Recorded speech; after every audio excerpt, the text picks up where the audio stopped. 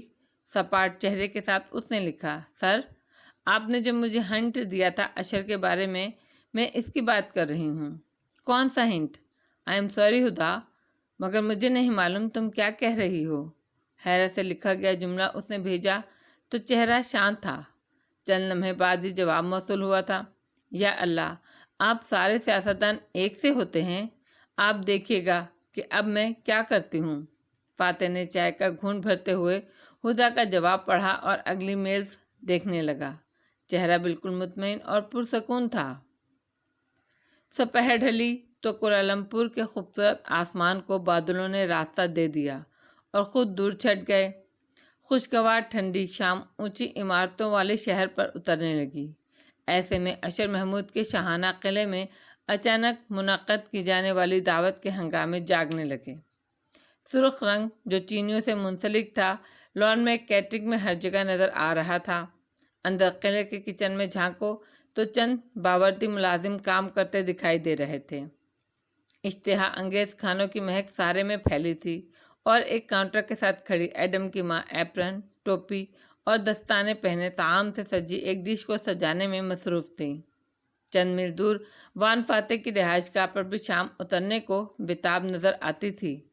اپنے کمرے کے ڈریسر مرر کے سامنے کھڑا فاتح اپنے عکس کو دیکھتا ٹائی کی نوٹ باندھ رہا تھا۔ ایک نظر گھڑی پر بھی ڈالی۔ دیر ہو رہی تھی، تبھی دروازہ دھاڑ سے کھلا اور اسرا آندھی طوفان کی طرح اندر آئی۔ فاتح نے ایک نظر عکس میں اسے اپنے عقب میں دیکھا۔ وہ زرد لباس، میک اپ اور جوڑے میں تیار نظر آتی تھی، مگر چہرہ غصے سے لال بھبوکا ہو رہا تھا۔ ایش کا فون آیا تھا، فکر نہ کرو، ہم وقت پر پہنچ جائیں گے، میں ابھی تو گھر میں آیا ہوں۔ ٹائی کو بل دے کر باہر نکالتے ہوئے وہ سادگی سے بولا۔ تم کس کی سائڈ پر ہو فاتح؟ وہ بھوکی شیرنی کی طرح اس کے دائیں طرف آ کر غرائی۔ دونوں ہاتھ کمر پر رکھے ہوئے تھے۔ بارسن نیشنل کی۔ وہ آئینے کی طرف متوجہ ہوا۔ تو اگر میرے بھائی کا لحاظ نہیں کرنا تھا تو بارسن نیشنل کے رکن کا تو کر لینا تھا نا۔ تم نے کیسے صحافی سے کہہ دیا کہ وہ اشر کے خلاف خبر لگائے؟ وہ درد سے دبا دبا چلائی۔ میں نے کسی کو کوئی خبر لگانے کو نہیں کہا۔ اس نے گھڑی اٹھائی اور کلائی میں باندھنے لگا۔ مگر تم نے اسے ذلیل کرنے کی کوشش کی فاتح۔ اس کی آنکھیں سرخ انگارہ ہو رہی تھیں۔ ایک خبر کیسے کسی کو ذلیل کر سکتی ہے اسرا؟ میرے بارے میں ہر شام ایک سے زیادہ خبریں لگتی ہیں۔ گھڑی دیکھ کر اس نے کف لکس اٹھائے۔ ایش کے ایمبیشن خاک میں مل سکتے ہیں فاتح، اور میرے عزائم، میرے گولز۔ وہ کف لک پہنتے ہوئے چہرہ موڑ کر سنجیدگی سے اسے دیکھنے لگا۔ میں کہہ چکی ہوں تم چیئرمین کا الیکشن نہیں لڑو گے، اور ہم نیلامی کے بعد یہاں سے چلے جائیں گے۔ اگر کہنے سے فیصلے ہو جاتے ہیں تو چلو میں بھی کہہ دیتا ہوں۔ دوسرا کف لنکس آستین پر نتھی کرتے ہوئے منظریں اسرا پر جمائے ہوئے بولا۔ پچھلے 6 ماہ سے جو اشر کے دوستوں نے اس کا دماغ خراب کر کے اسے میرے خلاف اٹھنے پر مجبور کیا ہے نا، اور تب سے مجھے ہر طرف سے جو مالی خسارہ ہو رہا ہے نا، کبھی میرے شیئر ڈوب جاتے ہیں، کبھی مجھے مقدموں میں پھنسا کر خلاص کیا جاتا ہے، کبھی مال میری ہی دکانوں کو آگ لگ جاتی ہے۔ یہ مت سمجھو مجھے معلوم نہیں ہے کہ یہ کون کر رہا ہے۔ اگر میں اب تک خاموش تھا تو اس لیے کہ مجھے امید تھی اشر پلٹ آئے گا، لیکن وہ مجھے اس نہج پر لے آیا ہے کہ مجھے اس کو ایک پیغام دینا پڑا ہے۔ وہ یہ مت سمجھے کہ میرے پاس پیسے نہیں ہیں تو میں الیکشن کمپین نہیں چلا سکتا۔ میں کسی سے بھیک نہیں مانگوں گا، مگر میں الیکشن بھی لڑوں گا۔ فاتح کے پاس ہمیشہ پلان ہوتا ہے، اور تم آج آخری دفعہ سن لو۔ تمہیں نیلامی کرنی ہے اپنی آرٹ کلیکشن کی تو شوق سے کرو۔ امریکہ جانا ہے، میرے بچوں کو بھی لے کر جانا ہے تو تم جاؤ، میں ملائیشیا کو چھوڑ کر نہیں جاؤں گا۔ اب تمہیں کچھ اور کہنا ہے یا ہم پارٹی میں جا رہے ہیں؟ وہ جیسے چبا چبا کر سختی سے بولا تھا۔ اسرا محمود بالکل چپ ہو گئی۔ وان فاتح کو کبھی کبھار بہت شدید غصہ آتا تھا، اور ایسے وقت پہ اسرا کو لگتا وہ ہر ایک کو چھوڑ سکتا ہے، بے نیاز و سرد مہر۔ مجھے تمہارا جواب چاہیے اسرا، تمہیں میرے ساتھ رہنا ہے یا امریکہ جانا ہے؟ وہ اسی غراہٹ کے ساتھ پوچھ رہا تھا۔ چپتی ہوئی آنکھیں اسرا پر جمی تھیں۔ اسرا نے خود کو سنبھالا، چہرے کی سرخی قدرے طور پر کم ہوتی گئی۔ کیا تمہیں لگتا ہے مجھے تمہارے خوابوں کا احساس نہیں ہے؟ یہ میری بات کا جواب نہیں ہے اسرا۔ اور سیاسی بیوی نے گہری سانس لی اور اس کی کوہنی تھامی۔ اچھا ٹھیک ہے، غصہ مت کرو، ہم نہیں جائیں گے امریکہ۔ تم جو کرنا چاہتے ہو کرو۔ وہ ٹھنڈی پڑ گئی اور رسان سے اسے ٹھنڈا کرنے لگی۔ مگر مجھے نیلامی کرنے دو، نیلامی کے پیسوں سے تمہارے فنڈز کا انتظام ہو جائے گا۔ میں نے تمہاری ہر سیاسی مہم میں حصہ لیا ہے، ہمیشہ۔ اس دفعہ بس میں خوفزدہ ہوں فاتح، ورنہ مجھے تمہارے پیسوں کی ضرورت نہیں، تمہارے سپورٹ کی ضرورت ہے۔ بیوی کو معلوم ہوتا ہے شوہر کو ٹھنڈا کیسے کرنا ہے اور اسے کون کیسے کرنا ہے۔ فاتح ٹھنڈا پڑ گیا تھا، کف لنک ابھی تک اس کے ہاتھ میں تھا۔ اسرا نے نرمی سے وہ اس سے لیا تو اس نے مزاحمت نہیں کی۔ ایسا سوچنا بھی نہیں کہ میں کبھی تمہیں چھوڑ کر جا سکتی ہوں۔ وہ کف لنکس دل جمعی سے اس کے کف پر پہنانے لگی۔ اگر یہ تمہارے لیے اتنا ہی ضروری ہے تو میں تمہارے ساتھ ہوں، تم جیتے، بات ختم، ٹھیک؟ فاتح بس آنکھیں چھوٹی کیے اسے غور سے دیکھتا رہا، گویا یقین کرے یا نہ کرے۔ پھر اس نے یقین کرنے کا فیصلہ کر لیا، ہلکا سا مسکرایا اور سر کو خم دیا۔ تھینک یو، میں کار میں تمہارا انتظار کر رہا ہوں۔ پھر کوٹ کو کاندھوں پر برابر کیا اور سیل فون اٹھا کر باہر کی طرف بڑھ گیا۔ دروازہ کھلا تھا۔ وہ اسے عبور کر کے لاؤنج میں آیا تو ایک دم ٹھٹکا، ماتھے پر بل پڑے۔ سامنے بڑے صوفے پر ٹانگ جمائے سنہری بالوں والی لڑکی بیٹھی تھی، سرخ چھوٹی آستینوں کے چینی طرز کی لمبی میکسی میں ملبوس۔ اس نے میک اپ کچھ ایسا کر رکھا تھا کہ شکل چینیوں کی طرح ہی لگ رہی تھی۔ ملے لوگوں کے نقوش بھی چینیوں سے ملتے ہیں، مگر رنگت گندمی مائل یا سانولی ہوتی ہے۔ تالیہ البتہ کافی گوری گلابی سی تھی۔ فاتح کو دیکھ کر وہ سادگی سے مسکرائی اور اٹھ کھڑی ہوئی، سر کو خم دیا۔ السلام علیکم۔ وعلیکم السلام، تم ادھر؟ وہ حیران ہوا اور اسے کچھ برا بھی لگا۔ مسز اسرا نے ایمرجنسی میں بلایا تھا، وہ کسی پارٹی میں مجھے ساتھ لے جانا چاہتی تھی۔ وہ اس کی ناگواری دیکھ کر ذرا پھیکی پڑی، پھر جبراً مسکرائی۔ وہ آگے بڑھ گیا تو وہ بے اختیار بول اٹھی، کیا آپ بھی اس پارٹی میں جا رہے ہیں؟ فوراً زبان دانتوں تلے دبائی۔ کیا صبح والی بے عزتی کافی نہیں تھی تالیہ؟ مگر یہ دل کیا کرے اور کیا نہ کرے۔ خیر، ظاہر ہے، وہ بے نیازی سے کہتا آگے بڑھ گیا۔ سی یو توانکو، پھر ملتے ہیں میرے محترم۔ لبوں سے بے اختیار پھسلا تھا، بنا کسی ارادے، کسی سازش، کسی سوچ، کسی مطلب کے۔ اس لفظ سے فاتح ٹھہرا، گردن موڑ کے اسے دیکھا۔ وہ سامنے سے آتی اسرا کی طرف بڑھ گئی تھی اور اب مسکرا کر اس سے مل رہی تھی۔ سنہرے بال چہرے کے ایک طرف ڈال رکھے تھے، کانوں سے سرخ آویزی لٹک رہے تھے۔ اسرا مسکراتے ہوئے اسے اشر کی پارٹی کا بتا رہی تھی، جس پر اشر نے اسے خاص الخاص مدعو کیا تھا۔ فاتح یوں ہی اسے دیکھے گیا۔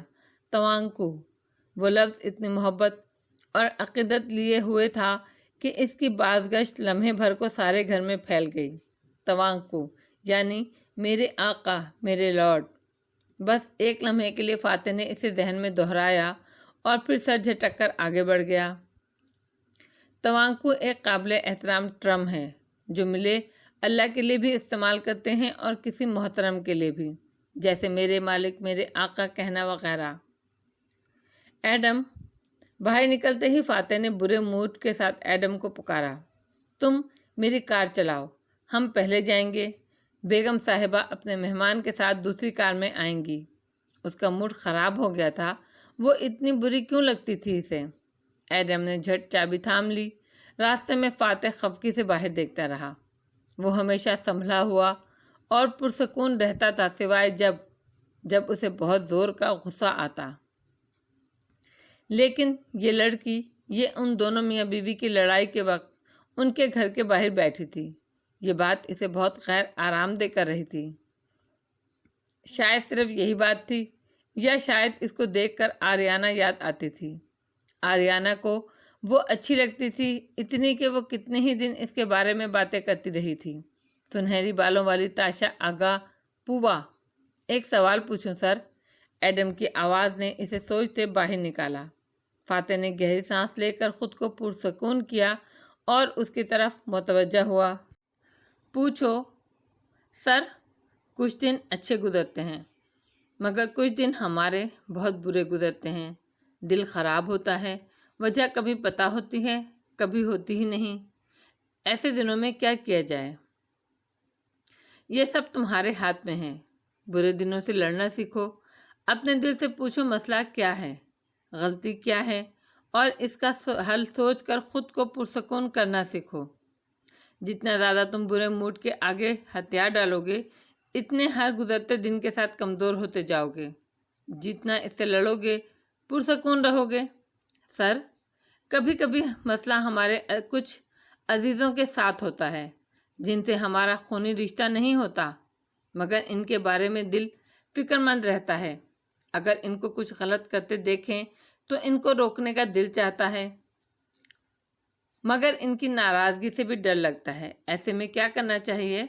تمہارا مطلب ہے کسی کے ساتھ کچھ انہونا سچ بولتے ہوئے تمہیں ڈر لگ رہا ہے۔ فاتح اب کھڑکی سے باہر بھاگتی عمارتیں دیکھ رہا تھا۔ جی سر، ایڈم نے موڑ کاٹتے شرمندگی سے آواز پست کی۔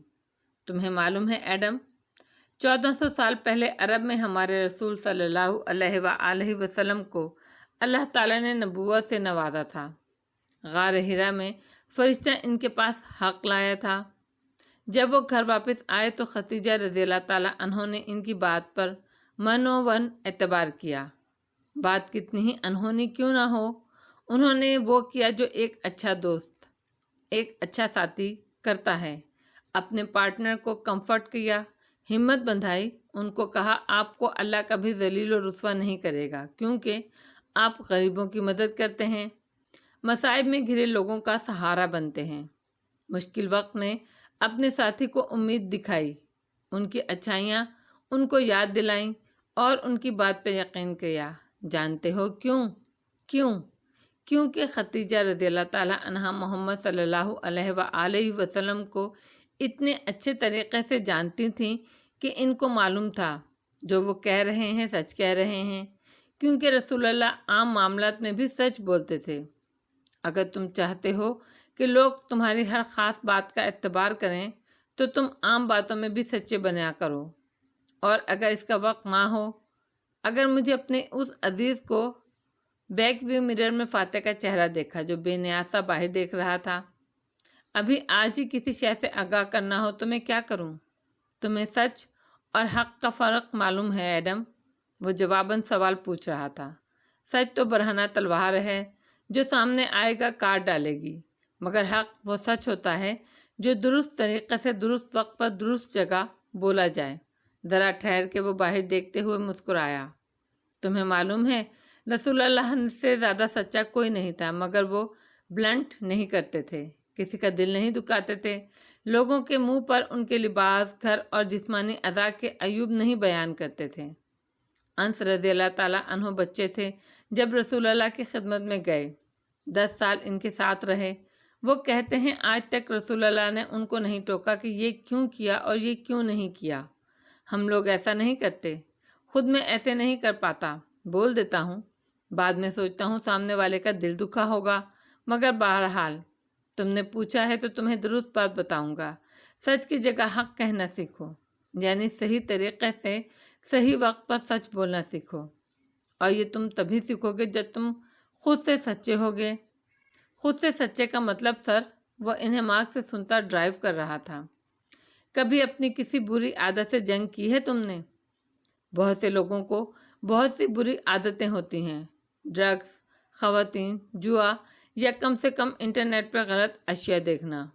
لوگ ان کے ساتھ خود سے جھوٹ بول کر لڑتے ہیں، اب میں یہ نہیں کروں گا کہہ کر چند دن ان کو دبا لیتے ہیں، پھر وہی کام کر بیٹھتے ہیں، پھر گلٹ، توبہ، پھر وہی کام، یوں یہ ایک گھناؤنا سا سائیکل چلتا رہتا ہے۔ مگر بری عادتوں کو اس طرح تو چھوڑا نہیں جاتا ہے سر۔ خود سے عہد کر کے میں یہ کام نہیں کروں گا۔ وہ حیران ہوا۔ ایڈم، بری عادت بیماری نہیں ہوتی، بیماری کی ایک علامت ہوتی ہے جو ظاہر ہوتی ہے۔ اگر کسی کو چکن پاکس نکل آئے تو وہ دانوں پر کریم لگانے سے نہیں جاتے، دانے تو ایک علامت ہیں، اس کو دوا لینی پڑے گی جو جسم کے اندر جا کر اصل مسئلے کو ختم کرے گی۔ کیسز کو ٹریٹ کرنا ہوتا ہے، علامتوں کو نہیں، مگر اس کے لیے خود سے سچ بولنا پڑتا ہے۔ وہ کیسے؟ اپنے آپ سے پوچھنا ہوتا ہے کہ اگر میں یہ کرتا ہوں تو کیوں کرتا ہوں؟ میں کس چیز کی کمی اس چیز میں ڈھونڈ رہا ہوں؟ بری عادت بار بار واپس آئے گی جب تک تم خود سے سچے نہیں ہو جاؤ گے۔ بیماری کی وجہ کا علاج نہیں کرو گے۔ جب تم اپنے آپ سے سچے ہوگے تو دوسروں کے بارے میں تمہاری رائے بھی سچی ہوگی، کیونکہ ضروری نہیں ہے جو تم دیکھ رہے ہو وہ سچ بھی ہو۔ یعنی ہمیں ایک دم سے مداخلت کرنے کے بجائے پہلے تصدیق کرنی چاہیے، پھر انصاف کی بنیاد پر فیصلہ کر کر درست طریقے سے بات پہنچانی چاہیے، کیونکہ ہو سکتا ہے ہم میں مداخلت کی عادت کچھ زیادہ ہو۔ اس نے گویا اعتراف کیا۔ فاتح نے جواب نہیں دیا۔ وہ ہر بات کا جواب نہیں دیا کرتا تھا، وہ بس کھڑکی سے باہر دیکھنے لگا۔ وہاں سڑک کے پار اونچی آسمان کو چھوتی عمارتیں دکھائی دے رہی تھیں۔ یکایک ان عمارتوں کی رنگت پلاہٹ بھری ہو گئی اور ارد گرد ماحول زرد ہو گیا۔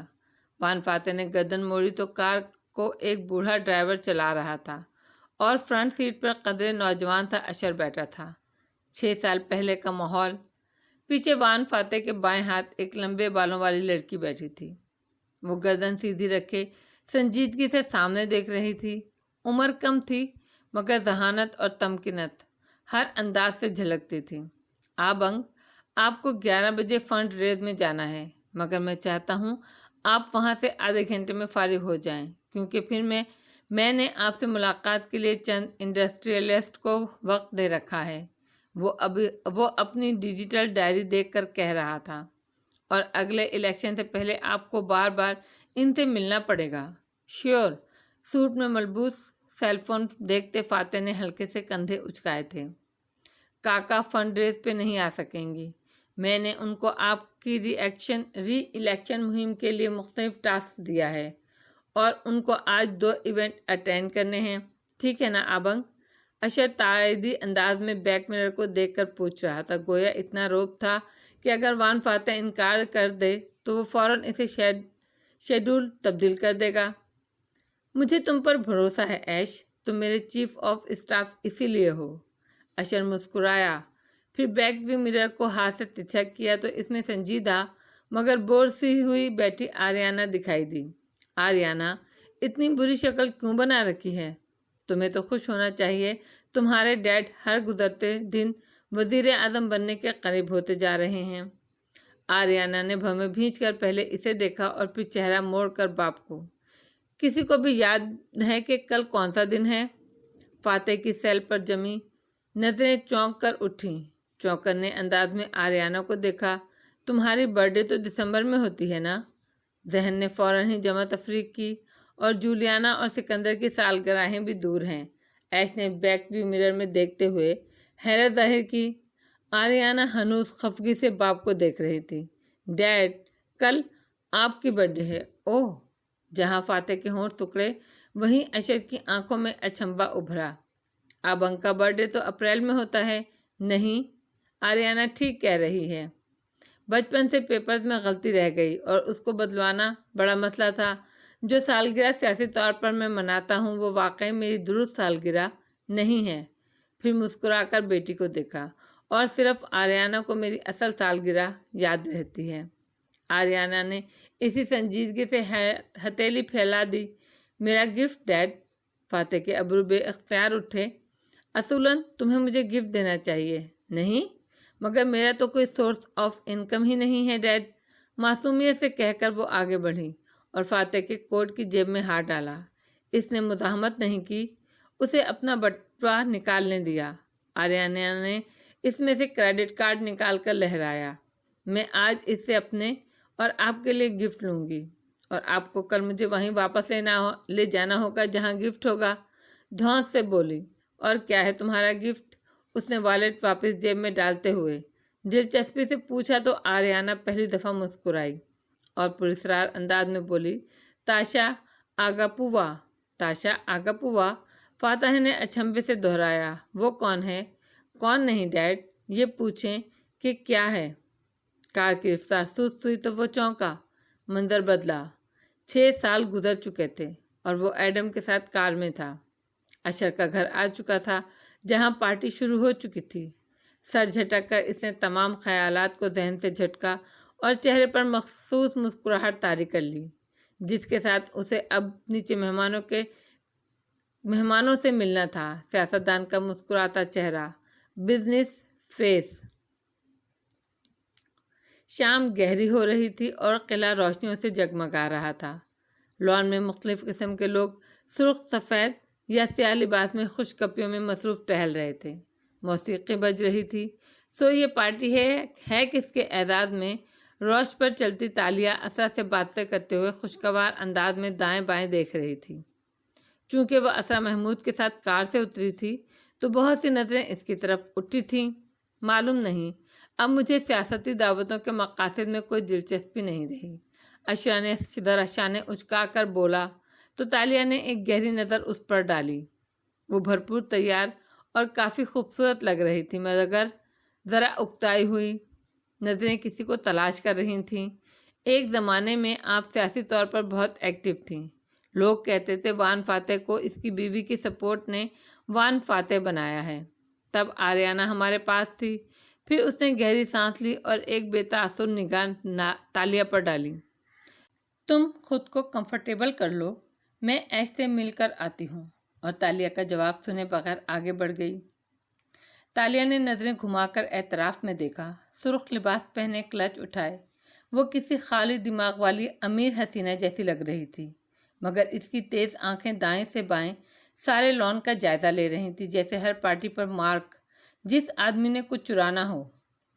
مارک کے گھر کو وہ کیس کیا کرتی تھی۔ وہ عموماً ان جگہوں پر اس نیت سے جایا کرتی تھی اور عادتاً آج بھی وہی کر رہی تھی، حالانکہ اسے کچھ نہیں چرانا تھا۔ سیکیورٹی کے کتنے افراد ہیں، کیمرے کہاں لگے ہیں، ہنگامی صورتحال میں بھاگنے کا پہلا راستہ کون سا ہوگا؟ وہ عقابی نظروں سے جائزہ لیتی آگے بڑھتی گئی۔ ایک جگہ سامنے فاتح کھڑا تھا، 3 لوگوں کے گروہ میں، ہاتھ میں گلاس اٹھائے وہ مسکرا کر بے فکری سے کسی بات پر تبصرہ کر رہا تھا۔